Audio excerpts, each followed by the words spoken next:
Hey everyone, Drew here, and today we are going to look into the new SSR Kaguya in detail, her pros, her cons, which tier I think she will go to, and of course, starting off with the AI analysis.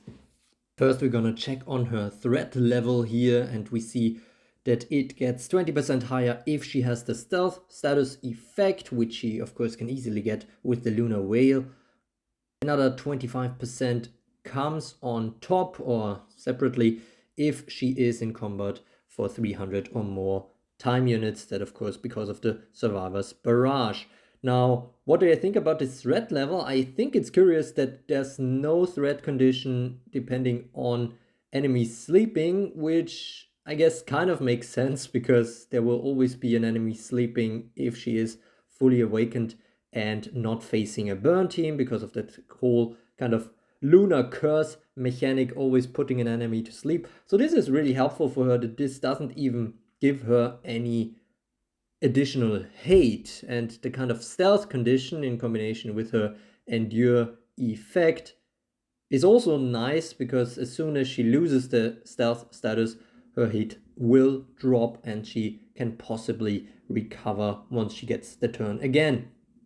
Once Survivor is unlocked, her threat level is a bit higher, but I think overall I would still call this a relatively low threat level, especially considering what this unit can do.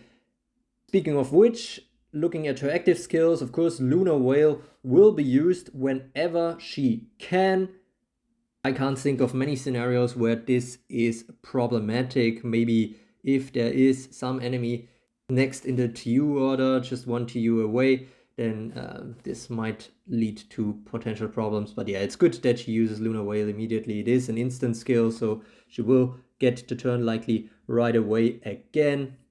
She can choose between 3 damage dealing skills as soon as the Survivor skill is unlocked, and the prioritizations are relatively close to each other. She will use the Survivor's Barrage more often, especially when she is under 50% HP. The Moonlight skill, of course, will get chosen more if there are 2 sleeping targets. However, there doesn't seem to be a modifier that increases the kind of skill weight if there is just 1 sleeping target, which is a bit of a shame because she could easily hit beyond guards, beyond non-sleeping guards that is, and hit a sleeping target for 500% damage there. But yeah, that's the AI weights roughly laid out. Now let's move on to all the abundance of pros that this unit brings. First, with a mild one, she has decent speed. It's above 400, so that means she can relatively quickly set up, whether that is at the start of the battle or coming in from the reinforcements. And what can she set up? She has that kind of instant combo where she uses the Lunar Whale for 1 time unit and generates 1 spirit with it, and then basically can immediately use the gravity cannon, which just costs 1 spirit. And so basically this whole action is spirit neutral, but gives her the stealth status effect, the stealth shield, and also deals 600% damage against a non-burning enemy. Of course, if she can only attack a burning target, then her only choice is Moonlight, but even that is a nice skill with these kind of 2 targets that are attacked by this skill, especially if there are sleeping targets, of course. I do think Moonlight is a really insane skill, for given that this is basically her basic attack skill. It is an attack 2 skill, usually deals a little bit of damage, but considering what it does, like this attack 2, the 70 time units is really low, and she can possibly deal 1000% damage with it if she attacks 2 sleeping targets, and she will gain even more spirit if sleeping targets are attacked. So this skill can actually generate 3 spirit, costs 70 time units, and deals possibly 1000% damage. I do think this is one of the very best basic attack skills in the game, given what is tacked on to it. Now, of course, the gravity cannon is also nice, given that it ignores pretty much everything. So the classic kind of stealth strike attack, but with a 600% damage tacked on, however, not usable against burning enemies. And 100 time units is okay, but I even like Moonlight more, despite Gravity Cannon possibly doing some more impact. I do think sometimes the prioritization is a bit off, where it seems she prefers to use Gravity Cannon over Moonlight, when Moonlight would lead to a better outcome. And her third damage dealing skill, I mean, of course, we have the Lunar Whale in between with the kind of stealth shield that is already nice, helping her against falling asleep or getting poisoned or getting some burn status effect on herself, which is good because, yeah, she has a complete burn disability. But more on that when we go to the disadvantages. We are still on the pro side for a bit, and here we also see the Survivor's Barrage, which I think is really low spirit considering what it does. It is just one spirit for this kind of Survivor skill that only costs 70 time units and also heals for 100% of max HP and deals 600% damage. So that's a lot of things that it does. And what also helps, of course, is that this skill can be used against burning enemies as well. So she just needs to survive for a little bit, and then she can also deal some hefty damage against burn units. Although, of course, you have to still consider her elemental disadvantage against most burn units. So a super spirit-friendly active skill set. Moving on to her passives, we have a lot of good stuff as well. The Lunar Curse against non-burn teams basically guarantees that an enemy is asleep at any point in time. This kind of cursed sleep applying to non-burning units, of course, really, really strong if she is fully awakened and has that kind of 100% chance after each enemy turn. So you can see, for example, a Purified 2 on the enemy team, and immediately the Purifier falls to a cursed sleep. On top of that, as if that alone isn't already kind of crazy in terms of all the cursed sleep that we can see with it. Of course, it only applies if there is no sleeping enemy on the team, but yeah, it's basically a guarantee for perma sleep against non-burn teams. But on top of that, we have a deadly sleep mechanic in her passive. So basically when she gets a kill, which, I mean, she has many options to do that, even an attack 2 skill, then another unit will fall asleep. If she gets an enemy below 25% HP but doesn't defeat it, then it gets knocked out, and all her attacks do not wake up sleeping targets, so not even the Survivor's Barrage. That is something similar we saw before from Water Alice. Now, why is this combo so great? This kind of permanently distributing cursed sleep among the enemy team?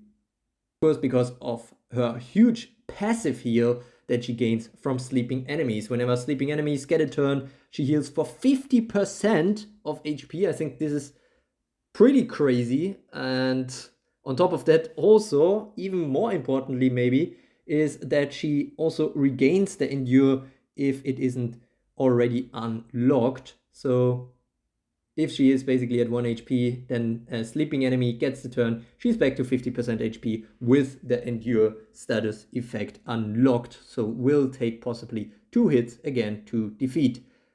And will she be defeated though quickly? I don't know. I mean, her hate isn't all that high from observations and from what we discussed earlier. Maybe once she unlocks the Survivor's Barrage, it gets a bit tricky to keep her alive, but the hate isn't all that high, and that really helps her in combination with what we discussed prior. On top of all that, additionally helpful, of course, is the kind of stun effect reduction. I think this is a really great passive for her on top of all the other ones. Of course, it's not quite a stun immunity, but this kind of 50 TU reduction on all stuns can really greatly impact how quickly she gets the turn again. And besides that, of course, with her kind of passives being active, even if she is stunned a lot, she will still contribute to your team, at least if you're not facing burn yet again. We are coming to the burn. But important point to make, I think, is that she also still has better options than Sleeping Beauty when she is burning. Sleeping Beauty, of course, when she is burning, also completely disabled, but then all she can basically do most of the time is do a cursed sleep strike, which will actually distribute burn among the enemy team. On the other hand, Kaguya does have some strong options with the Moonlight, which is an attack 2 and possibly can take out some enemies, so that is already great. And of course, if she has unlocked the Survivor's skill, that is something that she can use independently, even if she has the burn status effect on her. But of course, coming now to the cons, and the very biggest con obviously is the huge burn disability. Yes, she can use some of her skill sets still, but not being able to use the gravity cannon against burning enemies, not being able to reapply her lunar whale if she has the burn status effect, is something that can really hurt her. And of course, all the kind of cursed sleep mechanics do not work against burning teams. So this is definitely something to keep in mind, especially since she only has the kind of endure survivability mechanic. I mean, it gets reapplied relatively easily, but that is only if you're not running burn. Otherwise, she might be a bit screwed. She doesn't have thorns that possibly keep her alive longer, like Sleeping Beauty. Of course, she has the stealth shield, or a stealth mechanic entirely on top of things, on top of her kind of sleep skill set, but that can of course also be a weakness, stealth that is, against somebody like Cinderella, who really likes it when she encounters stealth. Besides the kind of burn disability, of course, she also has some weakness against poison, because she just has that kind of endure mechanic. She has the stealth shield that provides a bit of partial protection and hopefully avoids getting that kind of poison status too easily. But just as an example, somebody like Sleeping Beauty with the Thorn Raid could just go straight through that kind of stealth shield and apply poison afterwards, after dealing damage and getting rid of the stealth. This is of course one of the weaknesses of this kind of stealth shield. While it is kind of multi-purpose and can fend off a lot of different status effects, it also immediately goes away when damage is dealt. But yeah, all that being said, this kind of survivability problem, I would say, isn't that much of a problem, because her hate isn't all that high. So really, her main problem remains that she is just kind of 70-80% disabled when she's facing burn teams. And so this is her main problem. Besides, sometimes the AI acting weird a bit. Maybe it should use Moonlight a bit more often, I think. But yeah, overall, great stuff. And yeah, so we are coming to the conclusion. What is her tier? She is an absolute menace against non-burn teams. I think she's not quite on the level of Sleeping Beauty if she's not facing burn teams, but if she is facing burn teams, she still provides more than Sleeping Beauty. So overall, I have to agree here with the majority of the voters on my poll on this channel. SS tier is where I see her going, just because of that huge burn disability. But make no mistake, if you are not encountering burn, then this is likely a top 3 unit. Of course, because of that, I am a bit worried, or I would be a bit cautious, getting a bit of a feeling like another strong burn unit is around the corner. And needless to say, we do already see strong burn teams, which could actually benefit from this kind of Kaguya release. But let's see.